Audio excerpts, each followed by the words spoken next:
નમસ્કાર ખેડૂત મિત્રો, આપણે પ્રગતિશીલ ખેડૂત ભરતભાઈની વાડી આવ્યા છીએ. ભરતભાઈ આપણે રેવા કંપનીનું ગ્લેડિયેટરનો છંટકાવ કર્યો હતો 3 દિવસ પહેલાં. તો આપણે ભરતભાઈના મુખેથી સાંભળીએ કે એને રેવા કંપનીના ગ્લેડિયેટરના છંટકાવથી રિઝલ્ટ કેવું મળેલું છે. તો ભરતભાઈ, તમે જે આ તમારો કોબીનો પાક છે એમાં છંટકાવ કર્યો જે દવાનું નામ શું હતું? રેવા કંપનીનું ગ્લેડિયેટર. એમ? હા, અને એ દેલવાડા લીધેલી હતી અને 3 દિવસ પહેલાં છાંટી છે.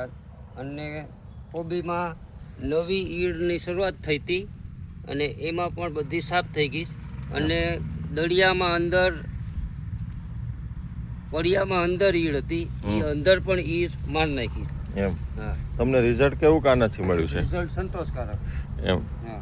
ખેડૂતને ભલામણ કરો છો તમે? હા, છતાંય અંદર પડિયામાં અંદર ઈયળ આવે હા, તો ગ્લેડિયેટર જરૂર છાંટવી.